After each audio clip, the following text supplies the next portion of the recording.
책 읽어주는 남자 준원입니다.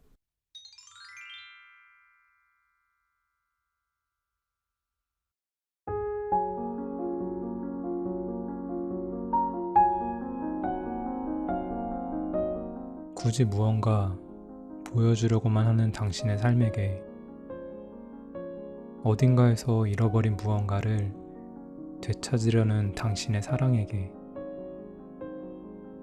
또 아물지 못해 숨기려고만 했던 당신의 상처들에게 이 책은 참 애썼다고 또 그것으로 되었다고 말한다. 그 어느 것에도 정답은 없다. 단지 나는 이랬노라고 또 누구는 저랬노라고 그러한 것들의 이야기를 한데 모아 당신에게 전한다. 페이지 한 장 한 장 어떤 의미로 전해질지는 모르겠지만 그럼에도 애써 전한다.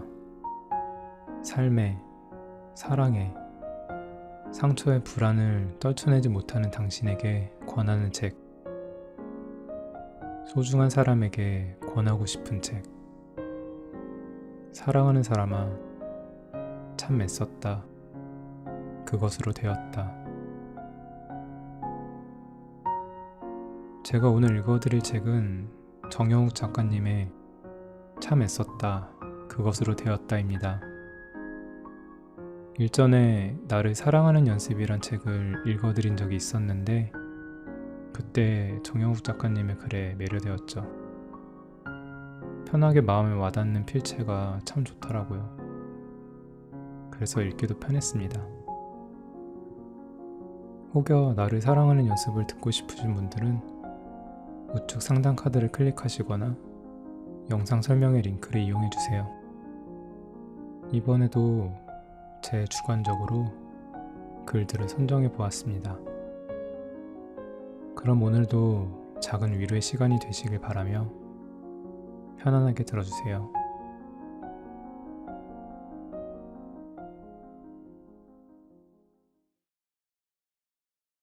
잘하고 있다. 잘하고 있다 말해주는 이는 없어. 당신은 무척이나 모르겠지만 분명히 잘하고 있다. 그것이 완벽하지 않더라도 혹은 뚜렷이 보이는 결과물이 없을지라도 말이다. 잘하지 못한다고 생각했던 일들은 주위에서 들려오는 잘하고 있다는 말의 부재로서 나온 생각이니 그러니 이제부터 당신은 잘할 것이다. 그것이 무척이나 불안해 보여서 외나무 다리를 홀로 걸어가는 기분일지라도 혹은 발을 헛디뎌 넘어진 것처럼 보일지라도 말이다. 살아가며 불안하지 않은 사람 하나 없고 넘어지지 않는 사람 하나 없으니 당신은 중심을 잡는 연습을 하고 있는 것이니 그리고 또 넘어지고 일어나는 연습을 하고 있는 것이니 엄마의 뱃속에서 나온 아이는 얼마 되기도 전에 나아가는 법을 스스로 익힌다. 걸음마를 함으로써 넘어지고 일어나는 연습부터 하는 것이다. 사람이 하는 일은 태어나고부터 넘어지고 일어나는 연습을 수도 없이 반복하는 것이니 그 과정에서 언젠가는 누군가의 도움 없이 두 다리로 당당하게 걷는 것이니 그러니까 또 당신은 잘하고 있다. 우리가 돌부리에 넘어져도 일어나는 법을 알기에 흙먼지 툭툭 털고 다시 일어나듯이 당신이 어딘가에 넘어져 마음이 까지더라도 괜찮다. 수도 없이 연습을 해왔던 당신이기에 당연히도 흙먼지 툭툭 털고 일어날 것이다. 그러니 또 잘하고 있다. 굳이 무언가 보여주려 하지 않아도 된다. 잘하고 있다는 말은 곧 잘 되어가고 있다는 말이니 당신은 잘 나아갈 것이고 잘 도착할 것이니 다짐을 했다면 애써 의심하지 않아도 된다. 믿고 나아가면 지금의 말처럼 잘하고 있다는 말이 들려올 것이다. 혹여나 말해주는 이가 없더라도 마음으로 나에게 말해주는 것이다. 잘했고, 잘하고 있고, 잘 될 것이다. 잘하고 있다. 넘어지는 것이 실패를 뜻하는 것은 아니기 때문에 또 잘하고 있다. 다시 일어나는 연습을 하고 있는 것이니 잘했고, 잘하고 있고, 잘 될 것이다. 애썼다. 참 많이도 애썼다. 괜찮은 척 하느라 애썼고, 버텨내느라 애썼다. 어떤 때에는 밖으로 나오려는 화를 억지로 쑤셔 넣었던 목구멍에게 참 애썼다. 어른이 되기 위해서 혼자 끙끙 앓아버린 시간에게 애썼다.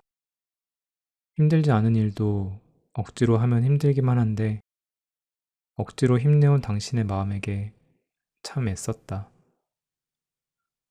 또 힘내라는 말을 억지로 이해시켜버린 머리에게 참 애썼다. 그러니 그렇게 치열하게 애쓴 당신에게 하고 싶은 말이 하나 있다. 오늘은 더 이상 그만 애쓰면 싶다.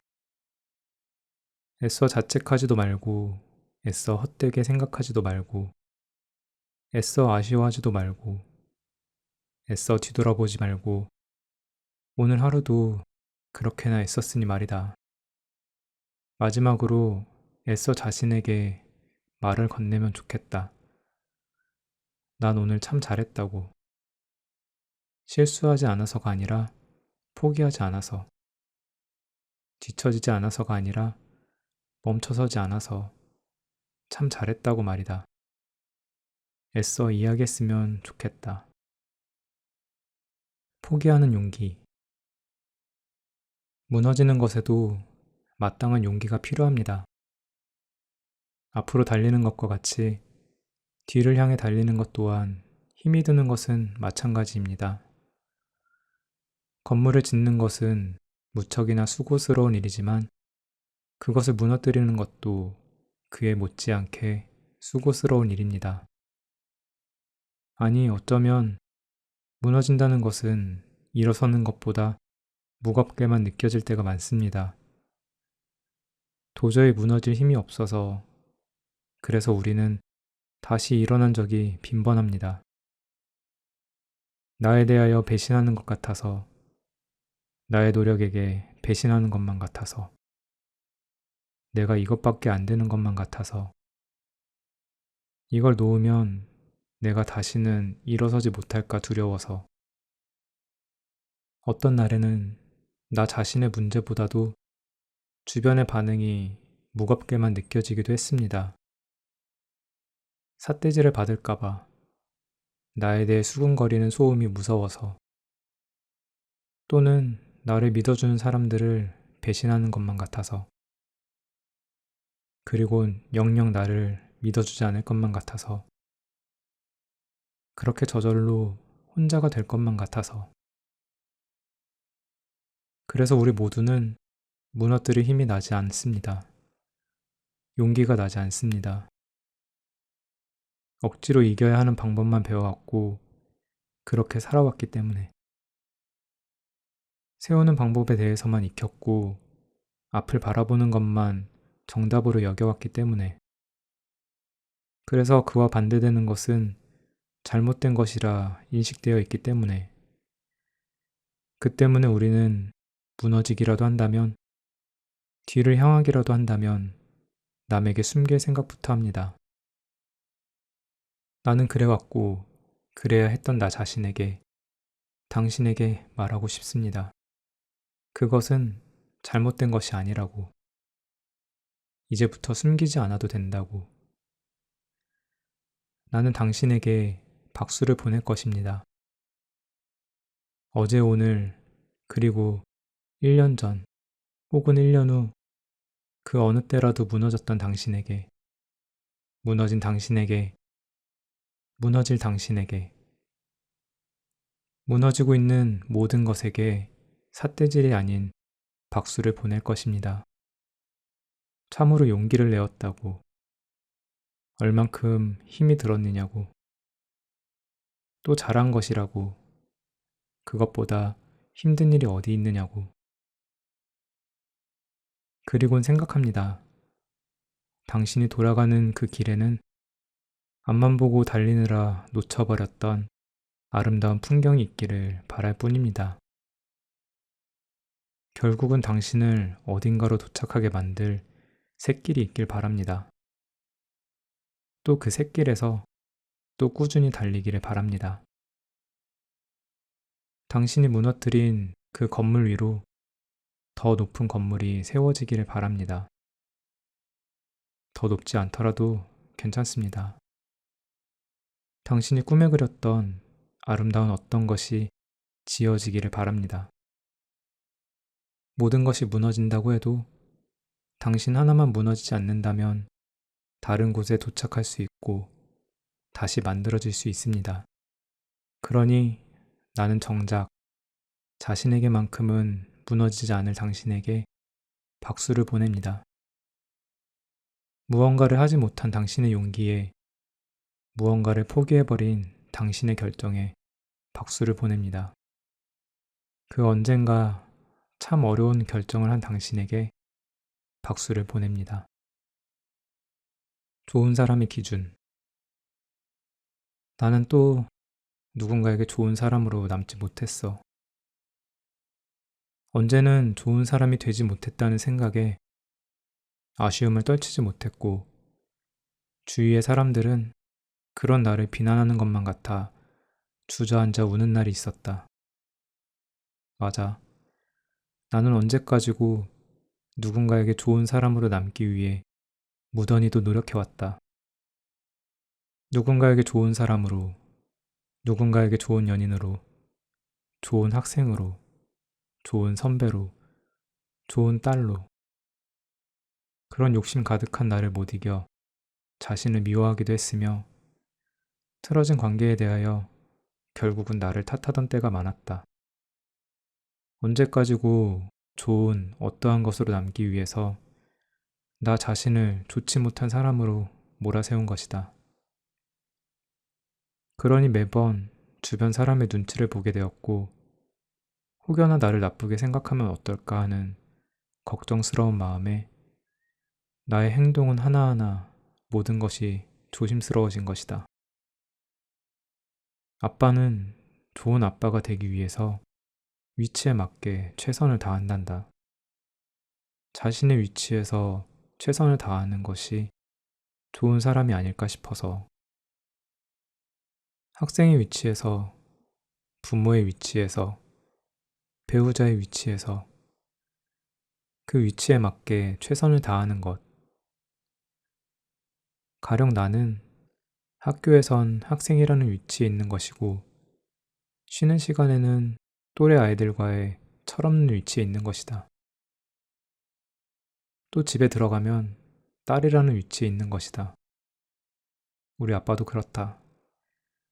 직장에서의 위치, 또 직장에서 상사의 위치, 후배의 위치, 우리 엄마에겐 배우자로서의 위치, 나에게 있어선 아빠로서의 위치. 내가 우리 아빠의 일거수일투족을 다 알지는 못하지만 우리 아빠는 참 좋은 사람이라고 생각하였던 이유가 바로 그것이었다. 어디에서 아빠가 어떤 사람으로 남을지는 모르는 일이지만 나와의 시간에서, 위치에서 아빠는 늘 최선을 다했기 때문이다. 내가 초등학교에 다닐 때엔 학교에서 학예회를 할 때마다 아빠는 저 멀리 책상에 앉아 나를 향해 손뼉을 치고 있었다. 고등학교 3학년 수능날 아침에는 나보다 더 먼저 일어나 나를 깨워주곤 수능장으로 데려다주면서 응원을 해줬기 때문에 어린 시절 놀이공원에 가고 싶다고 졸랐을 때에도 휴일을 반납하고 나와 함께 솜사탕을 먹으러 가주었기 때문에 또 나이가 들어서는 나의 인생에 대해서 많은 조언을 아끼지 않기 때문에 내가 울고 싶을 때는 그 넓은 품으로 안아주었기 때문에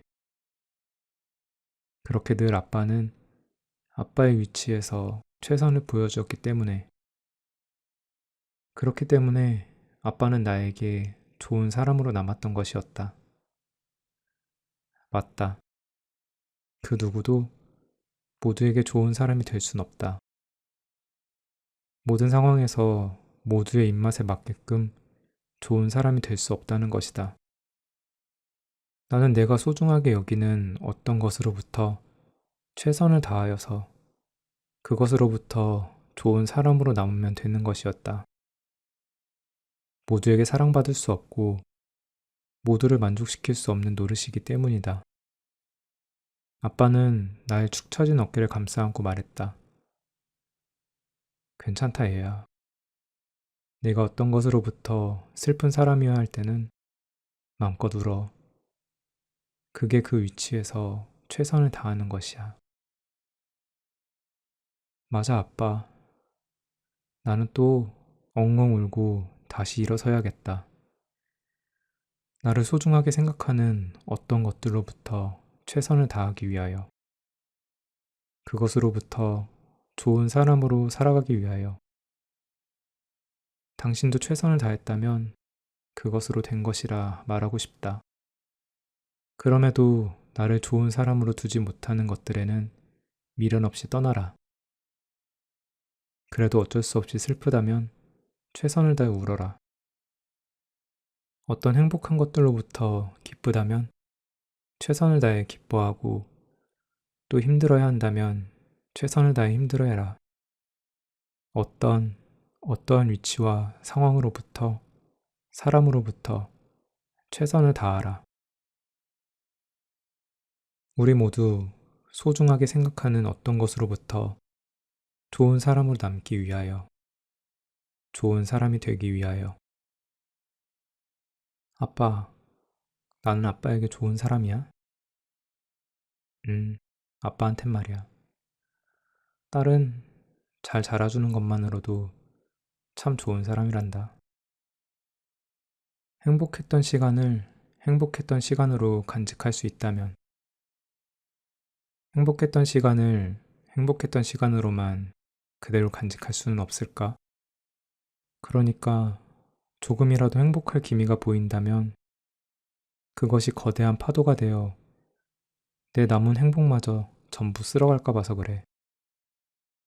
왜 내가 쌓은 행복이란 것들은 죄다 해변가의 모래알처럼 쉽게 흩어지는지 모르겠어. 파도는 모래를 휩쓸어 가기도 하지만 다시 새로운 모래를 가져오기도 한다는 사실을 잊지 마. 행복의 높이를 재지 말았으면 해. 그것이 정녕 네가 높게 쌓아올린 행복을 쓸어가고 겨우 몇 알맹이의 행복을 던져주더라도 그것으로 된 거야. 행복했더라면 그것으로 된 거야. 그래도 아깝게만 느껴진다면 전부 흩어져 버린 행복에 대해 이렇게 말하는 거야. 다시 내 곁으로 돌아와 줄 거라 믿어. 다시 돌아올 거라고 믿어. 지금은 잔인하게도 흩어져 버렸지만 언젠가는 그렇게 될 것이라 믿어. 거친 파도가 앗아간 모래알이 또 다른 파도를 만나 휩쓸려 되돌아오듯이 다시 나에게도 그 행복들이 되돌아와 줄 것이라고 믿는 거야. 다시 돌아올 거야. 다시 돌아올 거야. 그러면 네가 두렵게만 느끼는 그 파도를 조금은 더 자신 있게 맞이할 수 있지 않을까 싶어. 다시 돌아올 거야. 그러니 지금은 안녕. 이렇게 말이야. 어느 날 친구가 말했다.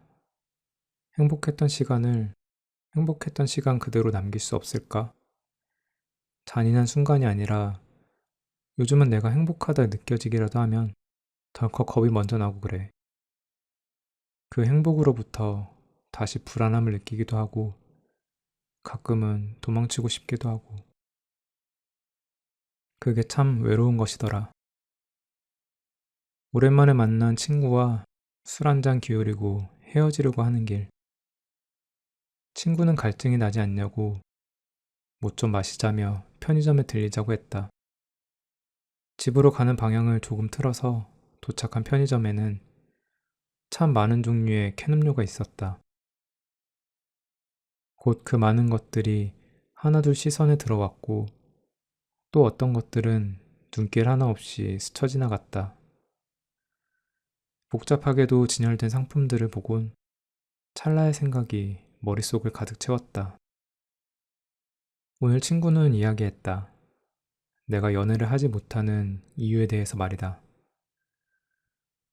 나는 외롭다는 말을 자주 달고 살았고 그 말을 들어왔던 친구는 외롭다 외롭다 말만 하면서 개선하려는 노력이 전혀 보이지 않는다는 핀잔을 주었다. 사람을 만나는 것에는 명분이 필요하다고 말이다. 그 명분을 만들지 않으면서 계속 외롭다고만 하면 어떡하냐고. 예로 들어 내가 대학생이라면 어떤 동아리에 들어가서 상대방과 자연스럽게 이어질 수 있는 일종의 명분 말이다. 내가 인연을 만날 수 있도록 만들어주는 명분. 친구는 편의점에 들어가자마자 자연스럽게도 즐겨 마시던 밀키스를 집어들었다. 나는 그런 친구가 했던 말을 떠올리며 넌지시 물음을 던졌다. 녀석이 말했던 그 명분이란 말. 여기 이 편의점에서 만나기 위해 진열된 저 캔음료들도 참 먼 거리를 달려왔을 테고 너 또한 가던 길을 틀어서라도 이곳에 도착했지만 결국은 네가 선택하는 것은 따로 있지 않냐고. 손에 집어든 밀키스와 같이 말이다. 굳이 바로 여기 이 편의점이 아니었어도 넌 어딜 가서든 밀키스를 고를 것이지 않냐고. 명분과는 상관없이 이어질 것은 이어지게 되어 있고 이어지지 않는 것은 이어지지 않는다고 말이다. 어찌 들어보면 운명론과 같이 우스갯스러운 이야기일 수도 있지만 친구의 행동은 꼭 그것을 대변하는 듯 보였기 때문이다. 친구는 다시 음료 매대를 쓱 훑어보면서 답을 했다. 봐봐, 이것들 말이야. 다 저마다 선택받으려고 화려하게 치장을 했잖아. 날이 덥네. 포카리 하나 사줄 테니까 너도 마셔라. 그러곤 밖으로 나와 담배 한 대를 태우며 이야기를 이어갔다. 나는 사실 이 밀키스를 먹으려고 편의점에 들렀지만 그 포카리가 참 시원하겠다 생각이 들어서 하나 더 고른 거야. 진퍼런색으로 칠된 게 시원할 것만 같아서 말이야. 봐, 저 하찮은 캔 음료도 누군가에게 선택받으려고 화려하게 치장을 했잖아. 또 그래서 내가 선택을 했잖아. 너도 그렇게 누군가에게 선택받을 수 있도록 준비를 해야지 임마. 운명 좋아하네. 이어질 것이 세상에 어딨어. 하나를 가르치면 하나만 아네 이 멍청아. 나는 잠시 벙찐 표정을 지었다. 그리곤 장난스럽게 친구를 툭 치며 무언의 수긍을 보냈다. 그렇게 담배를 마저 태우고 우리는 서로의 집 방향으로 갈라섰다. 집으로 돌아오는 길엔 오늘의 대화에 대해서 되새겼다. 아니, 좀 더 정확히는 내가 외롭다, 외롭다 한 것의 진정한 의미에 대해서 되새겼다. 밀키스를 좋아하는 녀석이 어릴 때부터 동네 슈퍼에서 꼭 밀키스를 골라갔던 그 녀석이 편의점에서 역시나 밀키스를 고르고 어떠한 이유 때문에 추가해서 고른 포카리가 마음에 걸렸다. 내 손에 쥐어있는 텅텅 빈 이 포카리. 나의 외로움은 단지 문자를 주고받거나 서로가 서로만의 애칭으로 불리는 또는 서로의 향기를 맡거나 하는 일종의 오가는 행동의 부재로서 나온 것이 아닌 것 같아서 오히려 사람들을 만나고 연을 맺음으로써 겹겹이 쌓이는 외로움인 것 같아서 친구야, 사실은 네가 포카리에 대해서 이야기할 때부터 마음 한쪽이 시큰시큰 외로워졌다. 이 포카리 말이다. 결국 동정으로 선택받은 것 아니냐. 네 마음과는 별개로 잠시의 변덕 때문에 선택받은 거 아니냐 말이다. 포카리가 퍼런색이 아니었다면 너는 다른 것을 선택했을 것 아니냐. 나는 언제까지고 나를 치장해서 선택받아야 하느냐 말이다. 그래, 너와 달리 내 사랑은 언제나 그쪽에 있었다. 나는 그게 외롭더라. 나라는 존재만으로 택해주는 사람이 없어서 말이다. 내가 화려해야만 선택받을 수 있을 것만 같아서 말이다. 그래, 차마 솔직하게 말하지 못했지만 그게 참 외로운 것이더라. 친구야, 나는 가엾게도 네 손에 들려있는 밀키스가 부럽게 느껴지더라. 그 어느 곳에 있어도 어떤 시간에 있더라도 찾아주는 그런 사람이 있다는 것 하나만으로 충분히 부럽더란 말이다. 곁. 작년 겨울엔 수도관이 얼어서 고생을 좀 했어요. 그 추운 날씨에 한 번 얼어버리면 녹이는데 시간이 무척이나 많이 걸리더라고요. 그래서 알아요. 무언가 언다는 게 얼마나 불편한 마음인지. 한 번 얼어버리면 손 쓸 방법이 많지 않다는 것도 알고요. 2달 전쯤, 그러니까 그때는 한창 겨울이었고, 그 중에서도 TV나 라디오에서는 유난히 한파라는 단어가 많이도 들리는 시기에 처음 만난 사람이 있다. 우리는 처음 만난 이후로 쭉 알아가는 관계라고 생각했다. 적어도 나에게는 말이다. 나는 우리가 만난 계절처럼 그녀가 참으로 겨울 같은 사람이라 생각했다. 무엇을 하던 흐리멍텅한 초점을 하고 있었고, 대부분의 이런 대화에는 흥미가 없다는 듯한 투명한 표정을 일삼던 차가운 사람. 참으로 겨울에 어울리는 그런 사람. 하지만 가끔씩 보여주는 그 미소에는 전혀 다른 따뜻한 계절이 들어가 있었다. 그래서 생각했다. 아, 이 사람 원래는 겨울과 거리가 먼 사람일 것이라고 말이다. 자세히 묻지도 듣지도 못했지만 얼마 전쯤, 그러니까 시간으로 얼마 전쯤이라기보단 시간이 제 아무리 흘렀다고 하더라도 마음으로 느끼기에는 얼마 전이라고 생각되는 그 정도의, 그 사람에게 어떤 슬픈 일이 일어나고부터 마음에서부터 추운 겨울을 맞이했으리라 생각했다. 그래서 그녀에게서 그렇게도 겨울 같은 분위기가 풍기는 것이라고 말이다. 그래서 이번 겨울에는 작년 겨울과는 다르게 고생하지 않으리라 마음먹고 수도관 동파를 예방하기 위해 여러 방법을 썼죠. 그 방법 중에 하나는 따뜻한 라디에이터를 수도관 곁에 두는 것, 또 나머지 하나는 물이 방울방울 떨어지도록 약간이라도 틀어놓는 것, 얼지 않도록 곁에서 데워주거나 물을 흐르게 두는 거예요. 흐르는 물은 쉽게 얼지 않는 법이거든. 마음을 틀어놓는다는 게 얼마나 중요한 일인지 알아요? 흐른다는 것은 썩지 못하고 얼지 못한다는 거예요. 그래서 나는 당신이 조금이라도 마음을 틀어놓으면 좋겠다고 생각했어요. 여러 사람도 만나보려고 하고 귀찮더라도 나가서 이곳저곳 돌아보기도 하고 말이에요. 억지로라도 웃음을 지어보기도 하고 말이야. 당신 마음 그러다 걷잡을 수 없이 얼어버릴 것만 같아서 그래.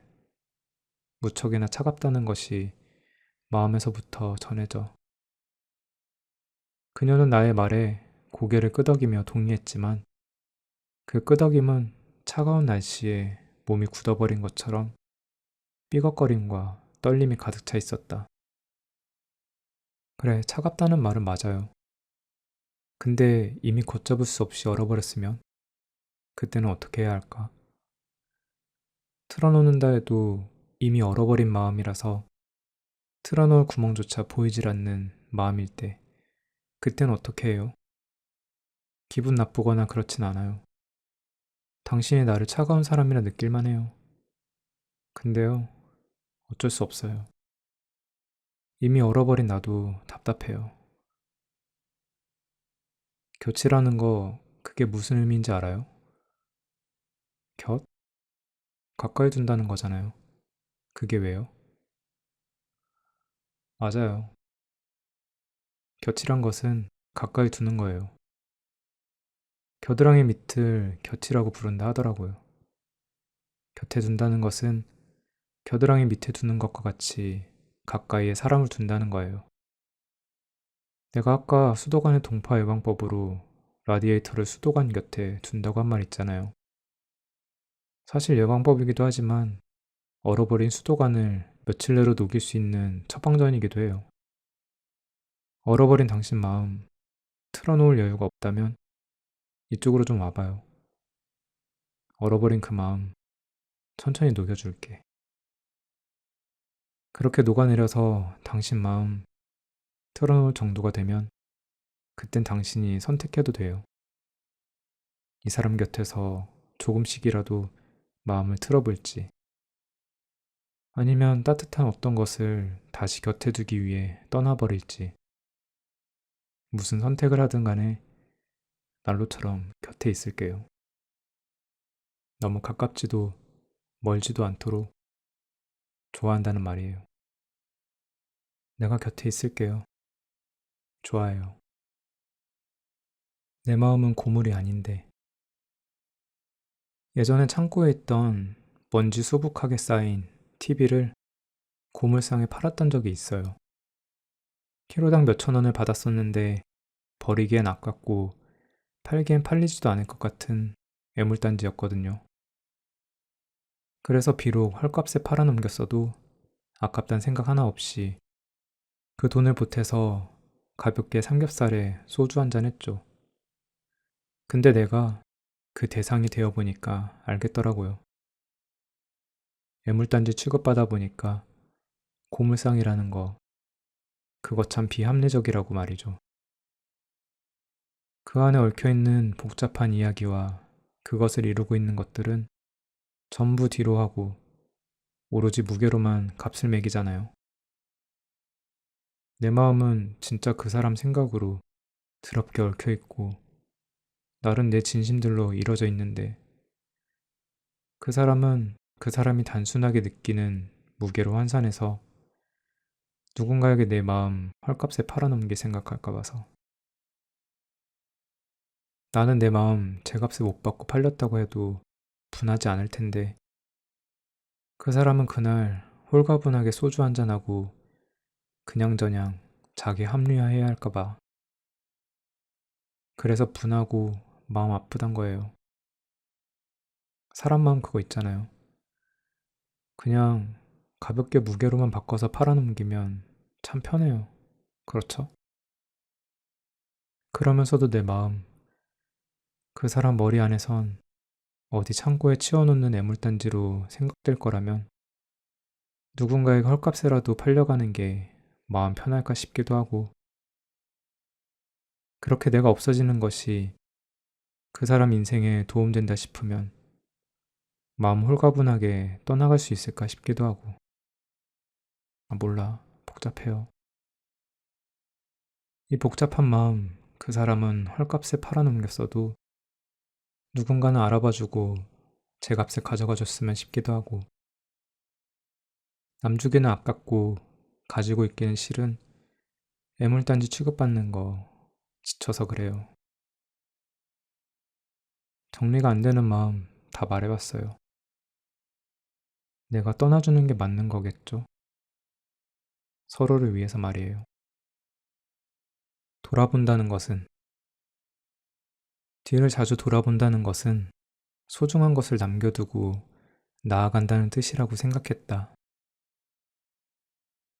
그래서 네가 떠날 것만 같은 날이면 너의 등을 나의 가슴으로 꼭 안아주는 일이 많았다. 무엇을 그렇게나 남겨두고 떠나려는지.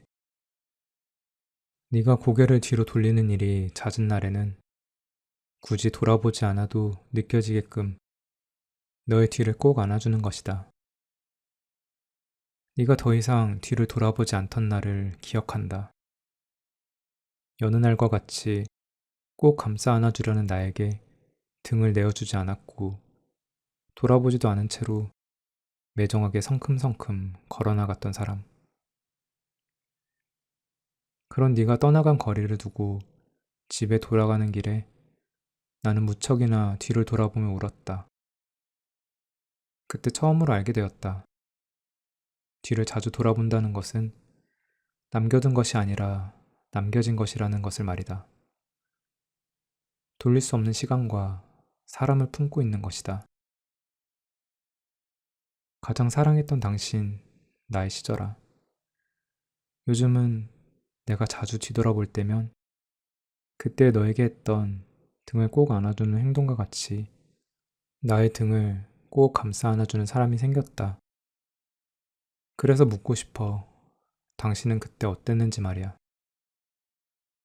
지금 나와 같은 기분이었는지, 그 이후로 어떻게 됐는지, 너를 그렇게나 돌아보게끔 만든 그 사람과 만났으면 싶어서, 네가 행복했으면 싶어서 그래. 그러면 더 이상 내가 뒤를 돌아보지 않아도 될 것만 같아서, 내가 당신을 포기할 수 있을 것만 같아서, 그때 내가 했던 등을 꼭 안아주는 행동의 의미를 당신은 이미 알고 있었을까? 다 알고 있었으면서도 나에게 등을 내주었던 것일까 같은 이제는 쓸모없어져 버린 물음들이 나의 새벽을 채우는 날이 잦았다. 구름. 어릴 적엔 구름에 닿아보고 싶다는 생각을 자주 했다. 퍼런 하늘에 웅얼진 뭉게구름만 보면 버릇처럼 엄마에게 말했다. 엄마, 저기 저 구름 있잖아. 폭신폭신해서 내가 들어가면 나를 꼭 안아줄 것만 같아. 엄마 있잖아. 저 구름에 손만 뻗으면 닿을 것 같아. 구름을 만지면 어떤 느낌일까? 차가운 느낌일까? 솜사탕처럼 몽글몽글할까? 그때마다 엄마는 말없이 피식 웃으며 나의 머리를 쓰다듬었다. 시간이 흘러 내가 어른이 되었을 때에는 당연히도 구름에 안길 수 없다는 것과 구름이 내 손에 닿을 수도 없는 것, 또 뚜렷한 형체가 없다는 사실을 깨닫게 되었다. 나도 모르는 사이 자연스럽게도 착각에서 벗어난 것이다. 구름이 뚜렷한 존재인 줄로만 알았지만 잡히지 않는 연기처럼 허무한 것이었음을. 나는 이런 착각들을 보곤 당신이라거나 당신과 닮은 어떤 것이라고 생각했다. 언제쯤엔가 나를 떠나간 사랑이라 불리던 존재들 말이다. 구름에 관한 착각들과 같이 그때는 철석같이 믿었지만 시간이 지나면서 자연스럽게 깨닫게 되는 것들이 있다. 지금 생각하면 너무도 당연한 사실들. 하지만 예전엔 나만 모르고 지냈던 것들, 나만 모르고 있던 부정들. 당신이 나를 좋아할 것이라고. 단지 시간이 없어서, 여유가 없어서, 일이 바빠서, 또는 다른 말 못할 어떠한 사정 때문에 나를 떠나간 것이라고. 그렇게 주변인들에게 구구절절 설명했던 순간들, 꼭 돌아올 것이라고 굳게 믿었던 나날들, 꼭 어느 순간부터라 말하진 못하겠지만 어느 순간 깨닫게 되었다. 당신이 떠나면서 했던 말들, 전부 잡히지 않는 허구였다는 것. 또 더 이상 내 손이 당신에게 닿을 수 없다는 것. 안길 수도 없다는 것. 어른이 되어 구름에게 했던 착각에 대해 깨닫게 되는 것처럼 아주 자연스럽게 깨닫게 되었다. 결국은 나를 좋아하지 않아서 떠나갔다는 사실 말이다. 그렇다고 해서 그것을 깨닫고 난 후에 그 사실에 대해 슬프다거나 놀랍다거나 혹은 허무하거나 했던 것은 아니다. 아주 오랜 시간이 지났기 때문에 또 그 시간이 있었기에 내가 착각을 했다는 사실에 대해 깨닫게 되었을지도 모르지. 오랜 시간이 지나서 나도 모르게 허무함이 와닿지 않는 것들, 언제부터 내가 그 사실을 깨닫게 되었는지 기억이 나지 않는 것들,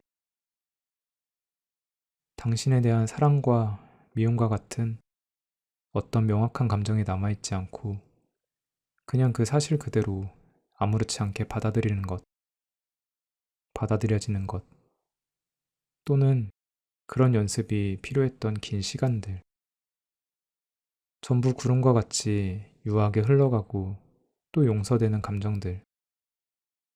내게는 그랬다. 당신과 또 당신과 닮은 또는 사랑이라 불리던 존재들 말이다.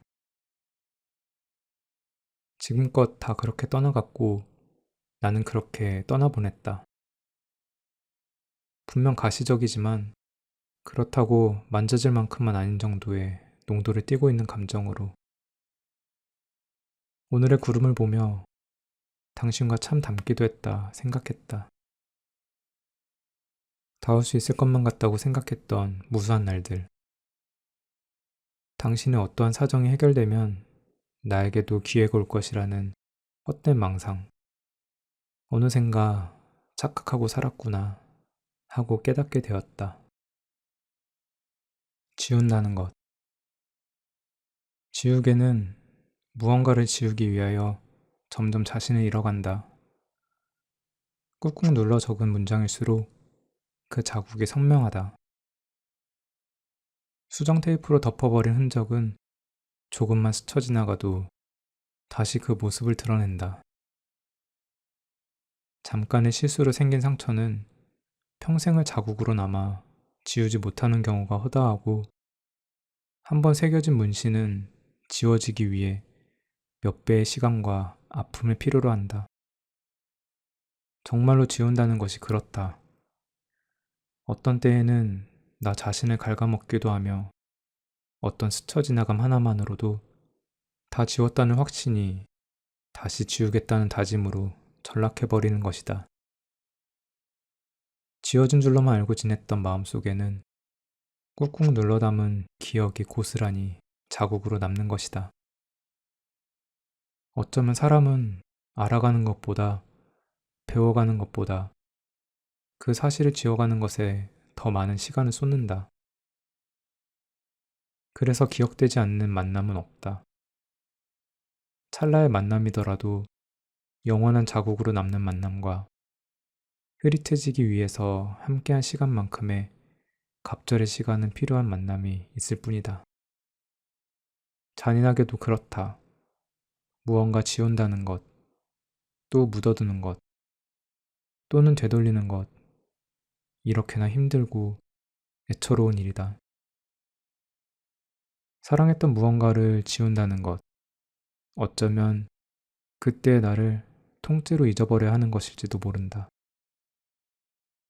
그렇게 내 생에 하나의 구멍이 나버리는 것, 너무도 깊어서 다른 삶의 구역보다 진한 검은색을 띄우는 구멍.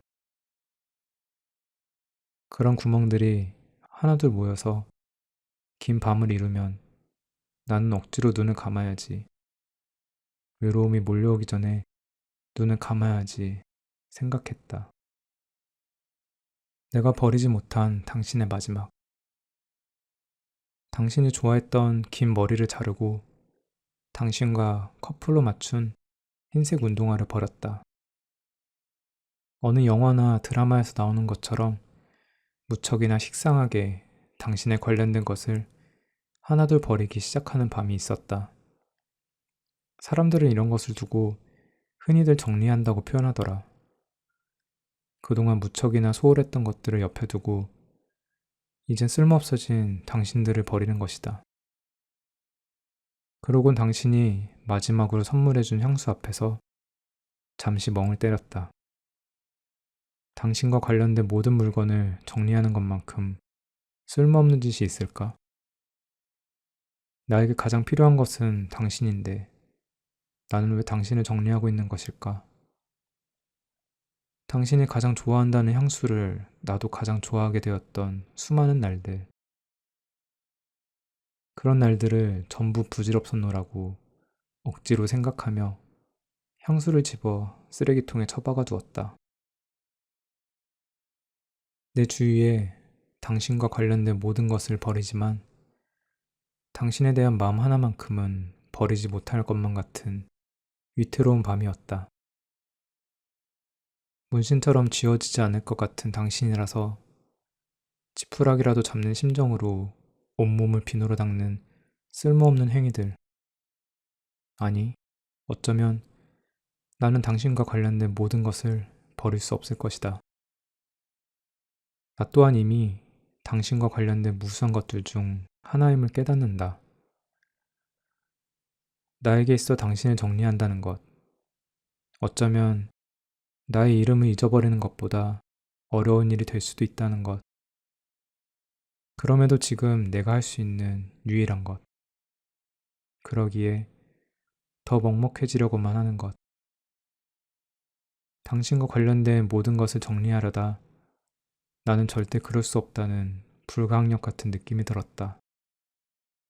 나 또한 이미 당신과 관련된 것들 중 하나임을 깨닫고 내가 없이도 행복한 사람이었구나. 내가 싫은 것이 아닐 거라 생각했다. 혹시라도 어떤 말 못할 사정이 있을까 생각하였다. 그 사람은 그렇게도 무른 사람이라. 그 사람은 그렇게도 착한 사람이라. 말하지 못할 사정을 숨기곤 있는 것이라 생각하였다. 아니, 그렇게 생각되도록 나 자신을 스스로 설득시켰다. 언제는 술을 진탕 마시고 전봇대와 싸우기도 했다. 저 전봇대가 자꾸만 그 사람이 나를 싫어하는 것이라고 말하곤 위에서 깔보듯 쳐다보는 것 같아서 주먹으로 한 대 쥐어받고 집으로 돌아오는 날이 종종 있었다. 그렇게 나는 마음속으로 나를 싫어하는 당신을 받아들이는 연습을 한 것이다. 오늘은 우연히도 당신을 마주친 길이다. 어색한 웃음으로 나를 마주하는 당신에게 잘 지내냐는 무척이나 식상한 물음을 보내었는데 당신은 또 무척이나 당연하게도 잘 지낸다는 답을 하고 우리는 갈라섰다. 집에 가서 곰곰이 생각하였다. 그 사람은 내가 싫은 것이 아니었구나. 단지 내가 없어도 충분히도 행복했기 때문에 나를 떠났던 것이구나. 맞아, 그랬었지. 당신은 내가 없이도 충분히도 행복한 사람이었구나. 그것이야말로 참으로 말 못할 사정이었던 것이다. 당신은 잘 지낸다는 그 이야기 하나에 그동안의 모든 이야기가 무너져 내린다. 잘 지내느냐고 물어본 나의 뜯겨진 입술과 그것을 안타깝게 바라보며 웃음 짓는 당신. 뒷모습을 한참이나 바라본 나의 발걸음과 안타깝게도 멈추어 서지 않았던 당신의 발걸음. 앞으로도 잘 지낼 당신과 또다시 추슬러야 할 것들이 무척이나 많은 나의 어깨. 누가 들어도 진부하고 뻔한 이야기지만 나만 모르고 있던 이야기. 내가 없어도 충분히 행복한 당신과 당신 없이는 어느 것도 충분하지 못한다. 결국은 그런 것이었다. 잘 지내왔던 당신과 잘 지내고 있는 당신, 또 잘 지낼 것만 같은 당신과 그에 비해 그 어느 순간에도 잘 지내지 못할 것만 같은 나. 모자란 나에 비해 당신은 나 없이도 충분히 행복한 사람이었구나. 당신은 원래 그런 사람이었구나. 혼자가 되기 싫어서 이별했다. 그동안 서로에게 조금은 소홀했던 친구를 만났다. 웬일로 먼저 연락을 하느냐면서 너 무슨 일 있구나 라고 묻는 친구에게 축 처진 웃음을 보이며 말했다. 헤어졌다고. 친구는 놀란 눈을 잔뜩 하고는 잘 사귀는 것 같더니 어떻게 된 거냐고 물었다. 흥미진진한 영화를 보기 전에 음료를 들이켜는 듯한 분위기로 커피를 쭉 들이켜면서 말이다. 나는 망설임이 없이 말했다. 혼자가 되는 것이 싫어서 이별했다고. 그러자 친구는 이해하지 못했다는 표정으로 되묻더라. 그게 무슨 말이냐고. 생각해보니 나도 좀 어이가 없더라. 지나가는 사람 그 누구를 붙잡고 이야기해도 이해하지 못할 것만 같다. 혼자가 되는 것이 싫어서 이별한다는 말. 내가 친구에게 꺼낸 혼자가 되는 것이 싫어서 이별했다는 말은 사실 그 사람에게 먼저 꺼낸 말이었다. 나의 그만하자는 말에 그 사람은 왜라는 물음을 던졌고 나는 혼자가 되는 것이 싫다고 했다. 그 사람은 알겠다 했고 잡는 척이라도 하지 않았다. 혼자가 되기 싫어서 이별했다는 우스운 이야기. 나는 10초 정도 멍을 때리며 생각했다. 얘도 나도 지나가는 저 사람도 모두 나와 같은 이별 한 번쯤은 겪었을 텐데 왜 나 빼고는 이해를 못할 것만 같을까? 내가 어떤 부분을 놓쳐서 말을 했나? 이런 생각 따위 말이다. 그 순간 친구는 들이켜던 커피를 테이블에 툭 놓으며 잠시의 정적을 깨웠다. 쿵. 사이즈업을 한 커피는 놓는 순간 꽤나 둔탁한 소리를 내었다. 야, 너 거꾸로 말한 것 같아. 혼자가 되기 싫어서 이별했다가 아니라 이별하기 싫어서 혼자가 되었다. 이 말 아니야? 그러니까 어차피 이별을 할 것만 같은 관계에서 더는 정붙이기가 무섭다거나 그런 거 있잖아.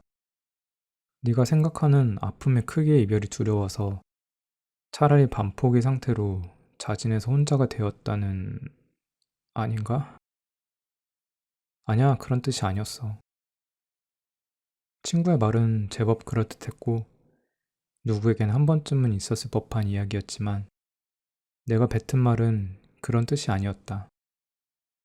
나는 양옆으로 고개를 저으며 다시 멍한 초점으로 친구가 한 말에 대해 생각했다.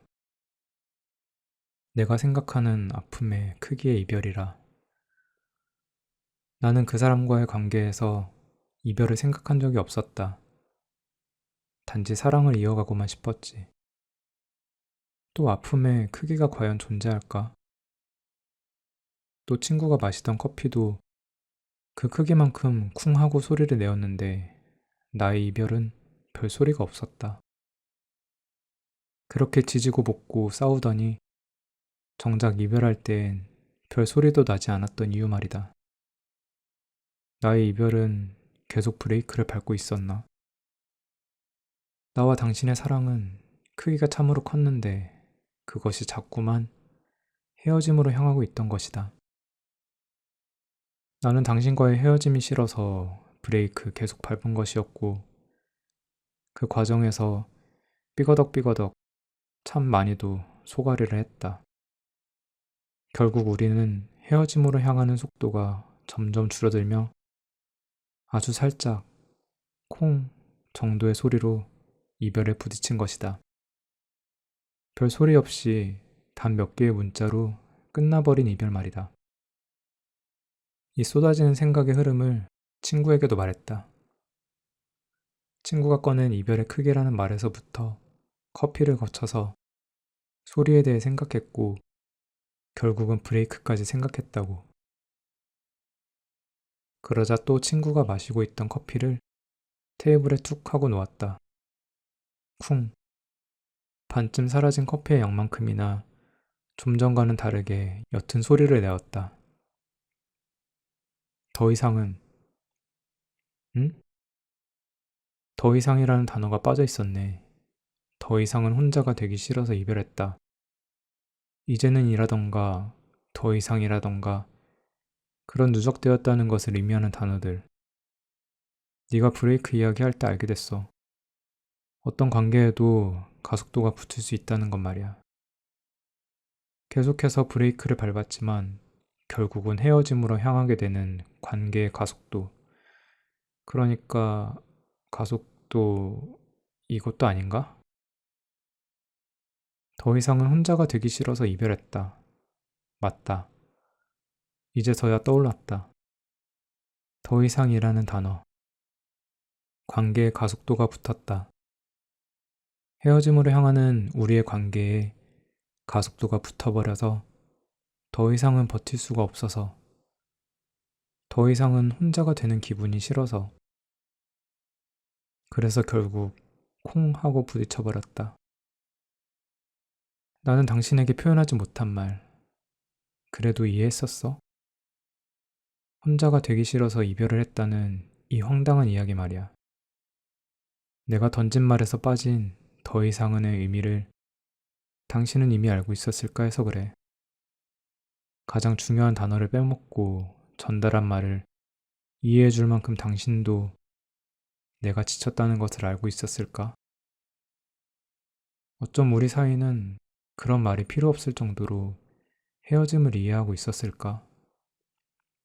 당신 그때 어떤 마음이었는지 물어보고 싶다. 잡을 용기가 없었어? 아니면 당신도, 아니면 당신도 예전처럼 사랑하지 못할 것만 같은 마음에 가속도가 붙어버린 거였어? 그래서 매번 나를 혼자가 되도록 몰아가서 헤어지고 싶은 거였어?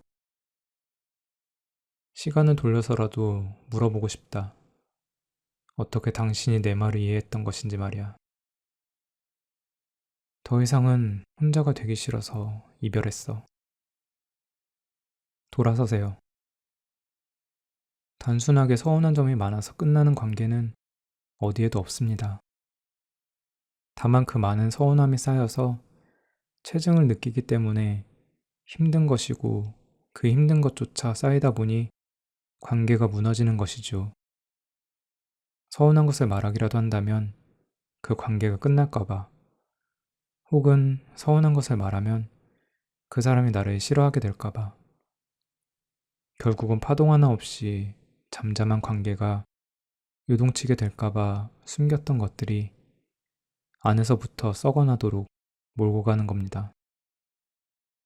흐르지 않는 물이 썩는 것처럼 말이죠.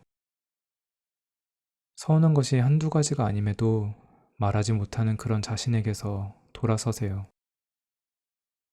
자신에게 돌아설 용기가 나지 않는다면 그 관계에서 돌아서세요.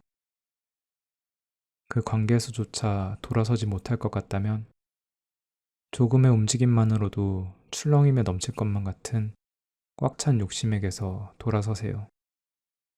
욕심에서까지 돌아설 수 없다면 한 가지입니다. 서운함을 주지 않는 완벽한 사람은 찾을 수 없습니다. 다만 내 서운함을 들어줄 수 있을 만한 사람은 찾을 수 있다는 것이죠. 요란한 관계에 대해서 감히 넘쳐흐를 수 있는 용기가 있는 사람을 만나세요. 당신이 느낀 서운함을 받아들일 수 있을 만한 그런 믿음직한 사람 말입니다. 관계에 대하여 이토록 넘치는 욕심을 잠잠하게만 두지 않아도 될 만한 그런 깊은 그릇을 말입니다. 제 아무리 흔들리는 욕심이라도 마음 깊이 안심할 수 있는 그런 사람을 만나세요. 서운한 것을 서슴없이 공유할 수 있는 그런 사람. 또 그래서 서로에게 꽉 찬 것 같은 마음으로 다가갈 수 있는 그런 사람. 사랑의 의미. 연은 복잡하지만 사랑은 단순하고 직관적인 감정입니다. 맛있는 음식을 먹을 때 생각난다면 사랑하는 사람이고, 좋은 곳을 보고 함께 가보고 싶다는 생각이 든다면 그것은 사랑일 테지요. 내가 경험한 좋은 것을 함께 하고 싶은 마음 말입니다.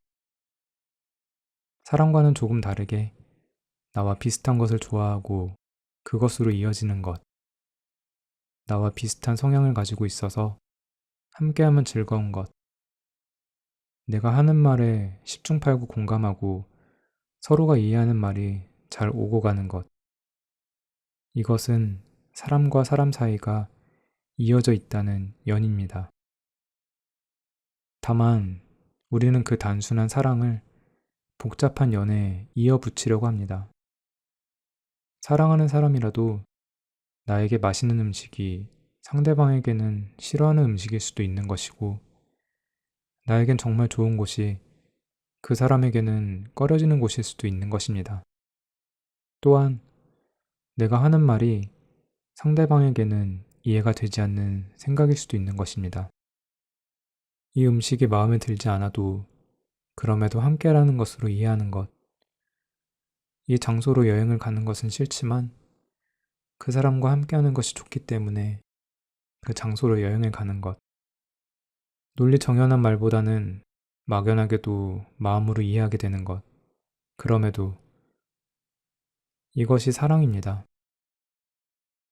그래서 사랑은 어쩌면 맞지 않아 스쳐 지나갈 수도 있었던 관계라고 해도 마음으로 공유하고 이해함으로 함께가 되는 것입니다. 사실 연은 나와 여러 곳이 맞지 않는다는 생각이 들면 과감히 끊어버려야 합니다. 사랑하는 감정이 없이 단순 이어지기 위해 내가 싫은 것을 포기하고 함께한다는 것은 너무 불편한 일이니까요. 그래서 끼리끼리 논다는 말은 틀린 말이 아닙니다. 비슷한 것을 좋아하는 사람과 자연스럽게 이어지는 것입니다. 그래서 더욱이 우리는 연과 사랑을 구분해야 합니다. 사랑에는 끼리끼리가 없습니다. 사랑만큼은 단순하게 살기 위해서 복잡한 과정을 겪는 우리의 삶과는 다르게 나아가야 합니다. 조금 더 단순하게, 그래서 간절하도록, 복잡하게 따지는 것이 없는 것, 함께라는 마음만으로 연을 넘어설 수 있는 것, 말보다는 마음이 잘 오고 가는 것, 나와 같은 것을 좋아하지 않는다 해도 다른 성향을 가지고 있다고 하더라도 사랑이라는 끈으로 이어지는 것, 연이 되지 않았을 법한 사람을 그럼에도 끌어들이는 것 말입니다. 부디 연이 아니라는 핑계로, 맞지 않았다는 핑계로 당신의 소중한 사랑을 포기하는 일은 없었으면 합니다. 적어도 당신에게 사랑은 그런 의미였으면 합니다. 적어도 우리는 그렇게 사랑했으면 좋겠습니다. 서로 맞지 않는 부분이 있더라도, 어긋나는 부분이 있더라도 사랑이라는 천으로 덮어둘 수 있는 그런 사랑을 했으면 좋겠습니다. 나는 원래 그래. 나는 원래 뭐뭐해. 그래서 나는 뭐뭐를 못해. 이렇게 나는 뭐뭐가 부족해 라고 당당하게 말하는 사람은 가급적 멀리해야 합니다. 나는 원래가 성격이 불같아서, 나는 원래가 까탈스러워서, 그래서 나는 잘 참지 못해. 그래서 나는 자주 욱하는 성격이야. 나는 인내심이 부족해서 그래. 이런 말들을 자주 내뱉는 사람 말이죠. 모든 것은 인정하면 참 편합니다. 나는 머리가 나빠서 공부를 못해. 힘이 약해서 잘 들지 못해. 하지만 그 말은 원래 못한다는 말로 포장된 그 분야에 대해서 애초에 관심이 없다는 말에 가깝습니다. 머리 쓰는 것에 그다지 관심이 없었고 힘쓰는 것에 관심이 없던 것일 뿐이죠. 그것을 잘하기 위해 열심히 노력한 사람의 수고로움은 생각하지도 않고 내가 관심이 없으면 원래 못하는 것으로 되는 겁니다. 얼마나 편해요. 나는 원래 성격이 불같아서 화를 잘 낸다는 말. 그것은 원래부터 애초에 너란 사람에게 화를 줄이는 것에는 관심이 없다는 것입니다. 난 원래 이러이러하니 네가 좀 이해를 해줘야겠다는 일방적인 선언밖에 되지 않습니다. 또 그런 사람들은 당신에게 이렇게 말할 겁니다. 너는 원래 성격이 착한 것 같다고. 너는 원래 순한 사람 같다고 말이죠. 원래 잘 참는 사람 같다고 말이죠. 원래가 잘 참는 사람은 없습니다. 힘들게 참아주는 것이지요. 그런 관계에서 벗어났으면 좋겠습니다. 존중이 없는 관계에서 말입니다. 이해와 인내를 강요받는 그런 일방적인 관계에서 말이죠. 어떤 관계에서든 노력을 배제할 수는 없습니다. 삐걱거림이 있을 것이고 그것을 고치려는 노력이 분명히 있을 것이죠. 그런 점 하나 없이 유하게 흘러가는 관계는 어디에도 없습니다. 다만 당신의 그런 노력을 서로의 노력을 알아주는 관계를 이어가길 바랍니다. 서로의 수고로움을 인정하고 감사하게 생각하는 그런 관계 말입니다. 감정 낭비. 예전에는 전혀 와닿지 않았던 감정 낭비라는 말. 요즘에서야 뼛속 깊이 실감한다. 언제는 시간 낭비라거나 돈 낭비라거나 이런 말들을 써가면서 내가 가진 것이 자주 아깝다는 생각이 드는 순간들이 있었다. 감정 낭비도 이와 같이 아깝기만 한 내 마음을 상대에게 쏟아내야 할 때 감정 낭비라고 하는구나. 이런 생각을 해왔다. 하지만 낭비라는 개념은 내 생각과는 사뭇 다른 느낌이 있었다. 아깝다는 생각이 드는 순간 낭비를 한 것이 아니라는 것. 나는 많이도 놓치고 살았다. 아깝다 생각이 드는 것은 단순히 내가 가진 시간을, 돈을, 마음을 쏟아부을 준비가 되지 않았을 뿐이지 정확히는 낭비라는 개념이 아니었던 것이다. 흔히들 좋은 식재료를 두고 버릴 것이 없는 이라는 수식어고 붙이곤 하는데 그동안 나의 마음은 쓸만하지 못한 식재료였을까 생각이 드는 마음. 둘의 관계에서 나의 마음은 버릴 것이 가득했다. 누구를 위해 마음을 손질하는 동안 나가 떨어진 행복이 너무도 많다. 나는 맛있게 먹어주지도 않을 손님을 위해 나의 마음을 도려내고 도려내어서 기별을 가지 않는 대접을 하는 것이다. 상대도 나도 만족하지 못하는 대면이 자주 있었다. 그것이 감정 낭비였구나 생각했다. 하지만 그때 나는 그것이 낭비라는 것을 깨닫지 못했고 열심히 사랑하는 줄로만 알았다. 내가 열심히 다듬어서 주면 만족해줄 거라고 굳게 믿었기 때문에 다시 그만큼 되돌아올 줄로만 알고 뒤돌아 생각해보니 아, 그것이 낭비라는 것을 알게 되었던 것이지. 그래서 감정 낭비라는 것이 무섭다. 그때 나에게 전부였던 마음이 결국은 상대에게도 나에게도 별 볼 일 없는 마음이 되는 것이기 때문에 결국은 내가 사랑한 것이 무엇일까 하는 공허함과 또 누구에게 나의 마음을 도려내야 할 날이 올까 하는 두려움이 먼저 생기는 것이기 때문에 나는 무엇을 사랑한 것일까? 무엇을 위해 나의 마음 구석구석을 잘라내어서 보내주었나? 다 그렇게 살아갑니다. 어떤 날에는 꽃이 아름다워 꼭 쥐어보려고 했지만 그 줄기에는 가시가 있었고요. 어떤 날에는 모래를 쥐어보려 했지만 손틈 사이로 흘러내리기 일쑤였습니다. 어떤 날에는 양손 가득 휘진 물건들 때문에 소중한 사람의 손을 잡지 못해 준 적이 허다합니다. 그래서 잡아야 할 것과 놓아버려야 할 것들을 배우려고 했습니다. 하지만 또 잡는다는 것은, 놓아버린다는 것은 그것을 배우려고 할수록 나의 마음에 상처를 남깁니다. 양손 가득히 쥔 후회와 미련 때문에 잡지 못한 무수한 인연에게 아쉬움이 큰 탓에 언제든지 놓아버릴 수 있도록 느슨하게 쥐어보려고 했지만 모래처럼 쉽게도 흘러내려는 것이 인연입니다. 꽉 잡고 있지 않으면 언제든 떠나갈 것들만 무수히도 잡고 있던 탓이겠지요. 어떤 것은 꽉 쥐고 있었더니 허망함만 몰려옵니다.